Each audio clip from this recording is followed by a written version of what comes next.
اور انہیں مدینہ سے ملک بدر کر دیا گیا۔ یہ لوگ یہاں سے نکلے اور بعض خاندان ان کے شام میں جا کر آباد ہوئے، بعض خاندان ان کے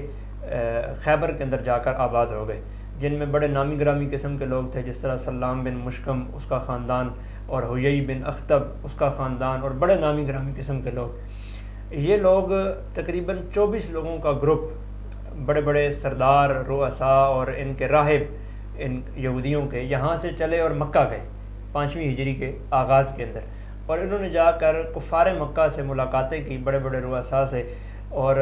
ابو سفیان چونکہ اس وقت سردار قریش تھا تو اس نے ان کا بڑے پرتپاک انداز سے استقبال کیا، اور اس کے استقبال کی وجہ سے ان کے دل میں یہ خواہش پیدا ہوئی کہ یہ دوبارہ سے فوج لے کر مدینہ طیبہ پر حملہ آور ہو اور ہم اس کی مدد کریں اور اسلام سے یہ لوگ کسی نہ کسی طرح چھٹکارا پا لیں۔ تو انہوں نے اس کو راضی کیا۔ وہاں حرم کعبہ کے صحن کے اندر بیٹھ کر ایک میٹنگ ہوئی، اور میٹنگ ہونے کے بعد کعبۃ اللہ کے غلاف کو اور دیوار کو پکڑ کر انہوں نے آپس میں معاہدہ کیا کہ کفار مکہ مدینہ پر حملہ کریں گے، اور جو مدینہ کے لوگ ہیں یہودی وہ کفار کی حمایت کریں گے، اور اسلام، مسلمانوں اور نبی مکرم صلی اللہ علیہ وآلہ وسلم نے جس مذہب اور جس دین کی دعوت دی ہے اس کو روکنے کی کوشش کریں گے۔ تو یہ معاہدہ ہو گیا۔ اس کے بعد یہی 24 لوگوں کا گروہ یہاں سے نکلا اور بنو غطفان نامی ایک قبیلہ ہے، عرب کے قریب رہائش پذیر تھا، ان کے پاس گئے۔ ان کے پاس جانے کے بعد انہوں نے اس کے سردار عیینہ بن حصن سے معاہدہ کیا۔ عیینہ بن حصن جب اس جنگ کے لیے راضی ہوا تو اس نے اپنے ساتھ 4-5 دیگر بڑے بڑے نامی گرامی قبائل کو، مکہ کے جو مشرک قبائل تھے ان کو ساتھ شامل کیا۔ اب یہ معاہدات ہو گئے، یہ واپس آئے۔ تو بنیادی طور پر غزوہ خندق جب ہوا تو اس کے محرکات میں سب سے پہلا اور بڑا محرک جو قوم تھی وہ یہودی قوم تھی، اور ان کے علاوہ اس جنگ کے اندر 2 بڑی قومیں شامل تھیں، ایک مشرکین مکہ اور دوسرا مشرکین عرب۔ یہ 2 بڑی قومیں شامل تھیں، اور تیسرا مدینہ کے یا خیبر کے یہودی، تیسری بڑی قوم جو ہے اسلام کے مقابلے میں آئی۔ اور میں ایک بات کرتا چلوں کہ یہ واحد جنگ ایسی لڑی گئی، اس سے قبل جو جنگیں مسلمانوں کے مقابلے میں ہوئیں یا اس کے بعد جو ہوئیں ان میں سے یہ اکیلی جنگ ہے جس میں بہت سارے مشرک قبائل نے مل کر اسلام کے خلاف جنگ لڑی۔ اچھا علامہ صاحب، آپ یہ بتائیے گا کہ خندق کی جنگ کہاں ہوئی اور کتنے مسلمان اس جنگ میں تھے، اور مسلمانوں کی تعداد کتنی تھی، کفار کی تعداد کتنی تھی، اور اسی کے ساتھ ہی میں اگر اس سوال کو زیادہ بڑھاؤں تو مسلمانوں کی تعداد کتنی تھی اور مسلمانوں کی قیادت کون کر رہا تھا، مشرکین کی تعداد کتنی تھی اور ان کی قیادت کون کر رہا تھا؟ جب مشرکین مکہ شہر مکہ سے نکلے تو اس وقت ابو سفیان کے ساتھ قریش کا 4000 کا لشکر تھا۔ ان کے پاس 1000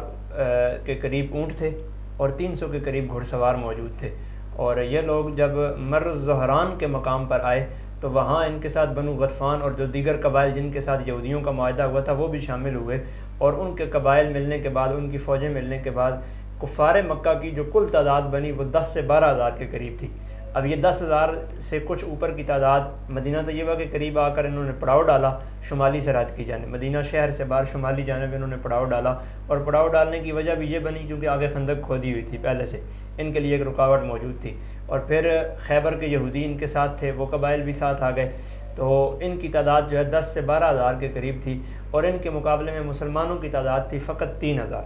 اور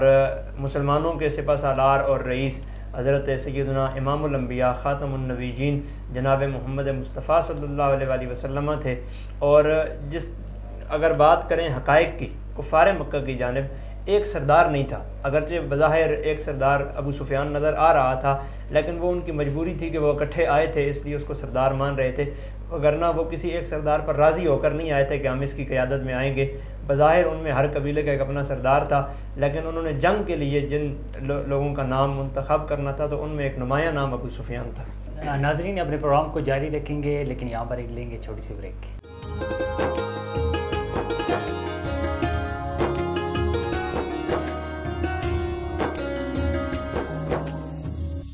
ویلکم بیک ناظرین، اپنے پروگرام میں آپ کو خوش آمدید کہتے ہیں۔ بریک سے پہلے ہم بات کر رہے تھے غزوہ خندق میں کہ مسلمانوں کی تعداد کتنی تھی اور کفار کی تعداد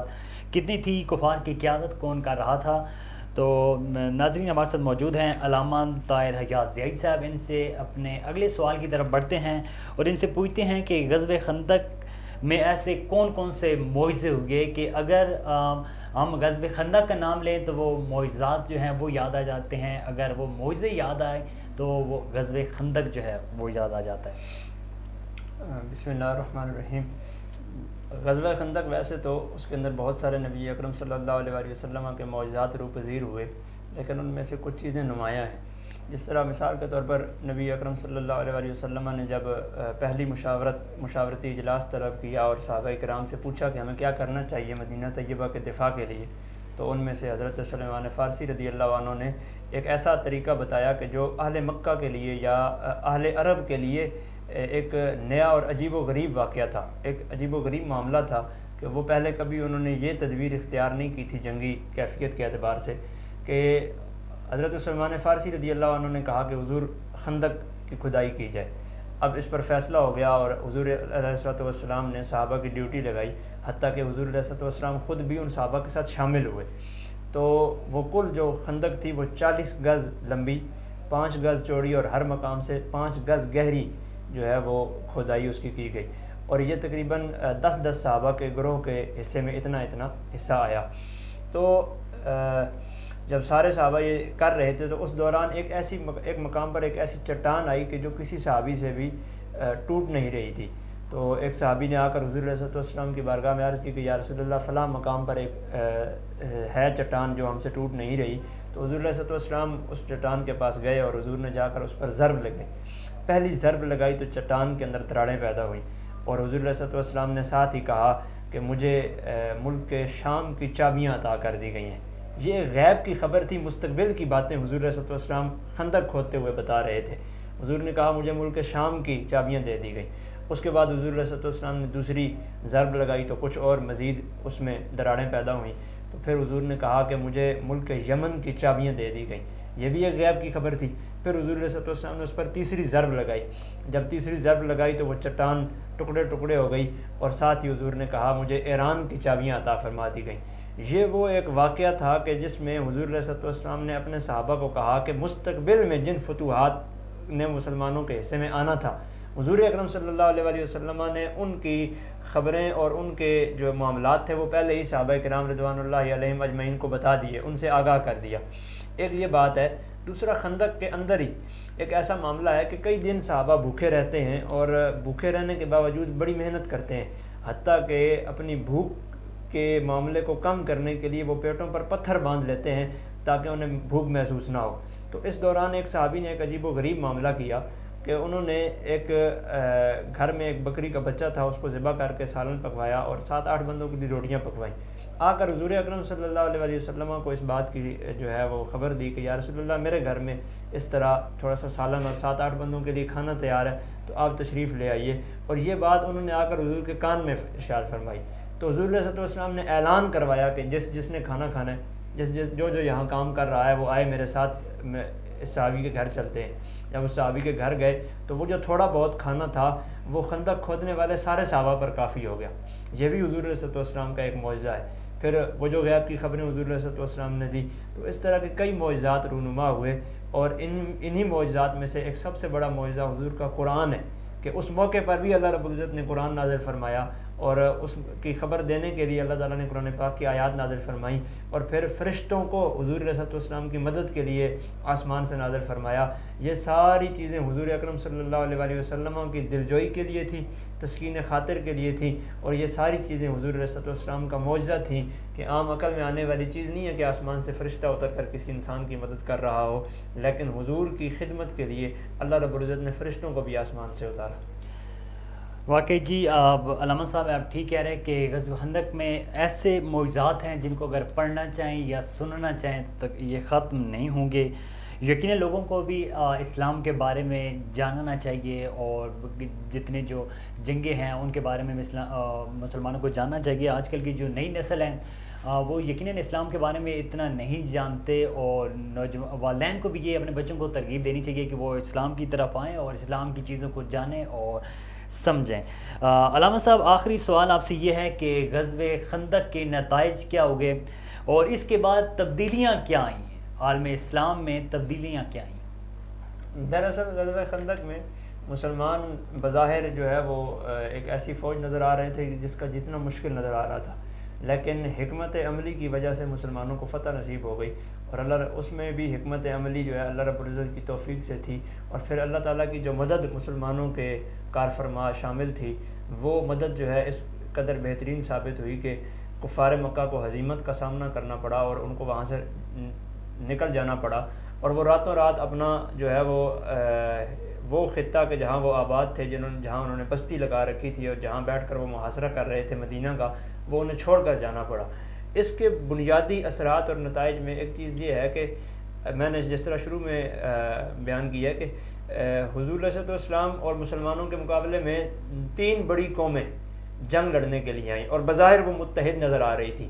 تو جب غزوہ خندق ختم ہوتا ہے تو ان 3 بڑی قوموں کا اتحاد بھی پارا پارا ہو جاتا ہے، یعنی مسلمانوں کے مقابلے میں جو 3 بڑی قومیں متحد ہو کر آئی تھیں، ان کا اتحاد جب ختم ہو جاتا ہے تو وہ قومیں پھر دوبارہ متحد ہو کر متفق ہو کر مسلمانوں کے مقابلے میں نہیں آ پاتی۔ ایک یہ معاملہ ہوا۔ دوسرا یہ ہوا کہ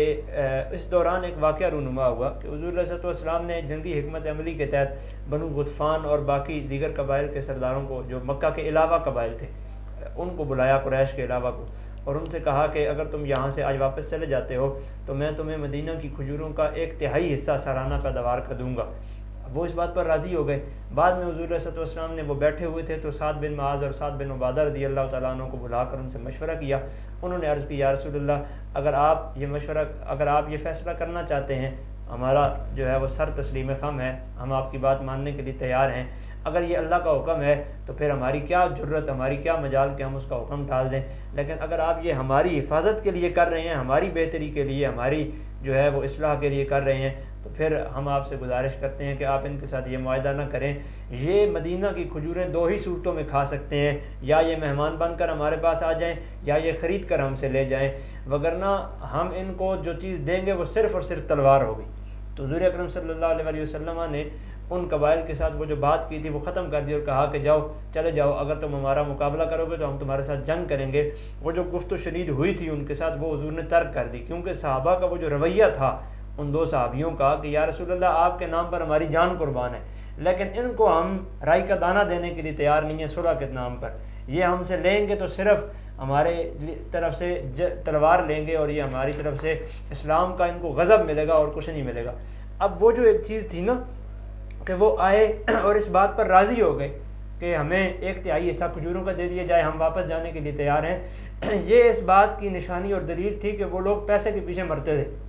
وہ آئے تھے مال و دولت کے پیچھے، وہ آئے تھے صرف اپنے نفع کے لیے۔ ان کے نزدیک کفار مکہ کی سرداری یا یہود کی مدد زیادہ معنی نہیں رکھتی تھی، ان کے نزدیک یہ چیز تھی کہ ہمارا کتنا فائدہ ہو رہا ہے۔ تو اپنے فائدے کے لیے وہ قوم جو ہے وہ کچھ بھی کر جانے کو تیار ہو جاتی تھی۔ تو وہ جو ان کا ایک پول تھا یا جو بھانڈا تھا وہ پھوٹ چکا تھا کہ یہ قوم اپنے فائدے کے لیے کسی سے بھی دشمنی مول لے سکتی ہے اور اپنے فائدے کے لیے کسی سے بھی دوستی کرنے کے لیے تیار ہو سکتی ہے۔ ان کی دوستیوں کا کوئی معیار نہیں ہے۔ اس کے علاوہ ایک تیسرا اور آخری فائدہ یہ ہوا کہ پھر کبھی بھی مسلمانوں کے مقابلے میں کوئی بھی قوم کسی کے ساتھ متحد ہو کر مقابلے میں نہیں آ سکی۔ ہمیشہ مسلمان کے مقابلے میں جتنی قومیں آئیں لڑنے کے لیے وہ اکیلی آئیں۔ اور چوتھا اور آخری فائدہ یہ ہوا کہ کفار دوبارہ مسلمانوں پر حملہ کرنے نہیں آ سکے۔ اس کے بعد جتنی بھی جنگیں ہوئی ہیں ان میں کفار نے ہمیشہ مسلمانوں سے اپنا دفاع کیا ہے، یعنی وہ جو ایک ہمیں بنا تھا کہ ہم قوی ہیں وہ ٹوٹ گیا، اور پھر مسلمان اس طرح کی غالب قوت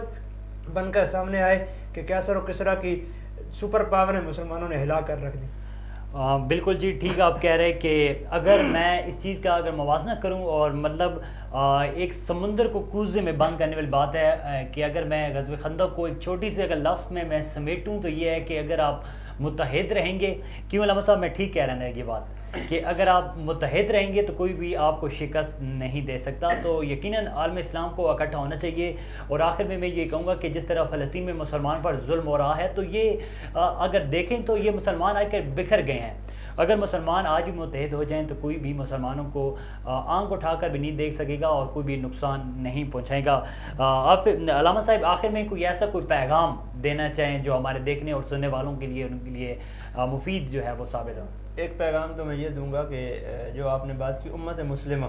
آج بھی دیکھیں نا، اس وقت بھی غزوہ خندق میں کفار و مشرکین کی وہ 3 بڑی قومیں متحد ہو کر مسلمانوں کے مقابلے میں آئیں۔ آج دنیا میں مسلمان پارا پارا ہیں لیکن ان کے مقابلے میں کافر ایک ہے۔ ایسے ہی ہے. وہ نہ یہودی ہیں، نہ عیسائی ہیں، نہ ہندو ہیں، نہ سکھ ہیں، نہ بدھ مت ہیں. وہ سارے مسلمانوں کے مقابلے میں ایک پاور ہیں، ایک طاقت ہیں. اس لیے امت مسلمہ کے رہنماؤں کو یہ چاہیے کہ وہ اس بات پر غور و فکر کریں کہ انہیں کس طرح اپنے کھوئے ہوئے وقار کو دوبارہ حاصل کرنے، اور وہ کھویا ہوا وقار ایک ہی صورت میں دوبارہ حاصل ہو سکتا ہے، وہ ہے اتحاد. اور عام لوگوں کے لیے یہ مشورہ ہے، یہ ایک بات ہے، ایک تحفہ ہے کہ آپ حضور اکرم صلی اللہ علیہ وآلہ وسلم کی سیرت کا مطالعہ کریں. ایسے ہی ہے. آخر میں جی یہی جی کہ اتفاق میں برکت ہے. جتنا آپ اتفاق سے ہوں گے، اتحاد سے ہوں گے، کوئی بھی آپ کو نقصان نہیں پہنچائے گا.